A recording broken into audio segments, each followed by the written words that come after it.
Hello again YouTube, Dave here from Getting On. So today I'm going to fit a Denali light package to my Tenere 700. So let me show you what I've got and where I plan to put it. I'll be putting onto the bike.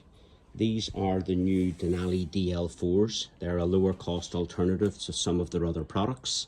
I'll be putting on two of them, one on the left, one on the right on the front. These are the wiring extensions to go from the CAN Smart through the chassis of the bike to the front to the lights.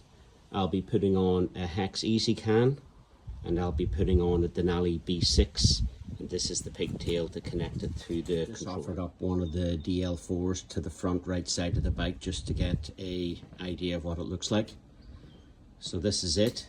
This is a cheap mount I got off AliExpress, and I'm using the bolt that came with the Denali DL4. So I can run this cable. It's about maybe half a meter in length from the front of the bike up to and under the seat. Gone with this mount because I can put it sideways and in. I had to take the bracket off the Denali because it was down this way, and take the bracket off and then reposition the light, and you can see that the light is sitting inside the crash bars. So if and when I do drop it, less likelihood that I'm going to damage the light. This is the HexEzCan for the Tenere 700. Its product name is Yari, and unlike most of the other CAN Smart controllers, this one has fairly limited functionality because of the CAN bus on the Yamaha, specifically the Tenere 700. So you will see there's quite a lot more to do. This is the cable that splits the ODB connection on the bike, or the ODB2 connection on the bike, that then connects into the controller. Then you have to splice these wires into, I believe that one is either the brake or the indicators. There's two of them, so I'm going to say it's indicators. This is to connect into the controller, and then, like all of the other Denali CAN Smart, you get a bag of the accessories and some cables that you can make up yourself. To the light wire, and this is blue, and this goes back to the CAN Smart, and for some strange reason the other end of it is red. So you plug the blue into the red, and for the horn it's green to green.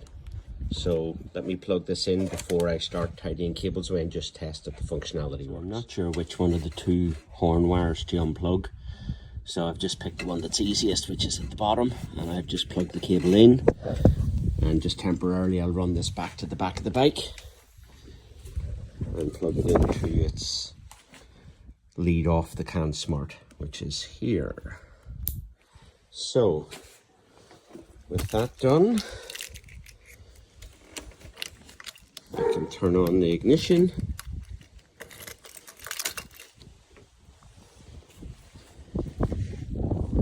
I've got the controller configured not to turn the lights on until the engine is running.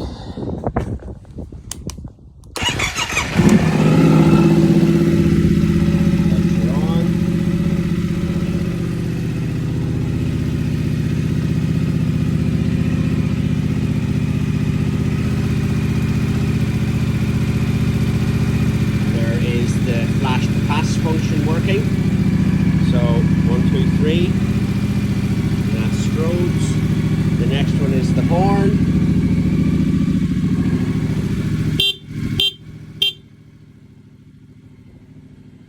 So that's both working. So now I unplug and reroute the wires. Well folks, here's the completed product.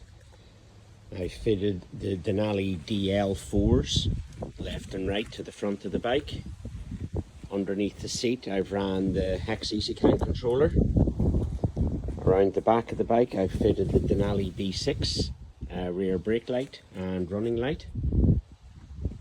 And as part of what I was doing, I bought a small camera system off AliExpress, and I've mounted the front camera there. I've still to install the controller, and I will mount the rear camera here. So guys, thanks for watching. Hope you found the video informative. If you did, please give me a like and a thumbs up, and to see more content, please hit the subscribe and the bell notification. And thanks again. This is Dave from Getting On.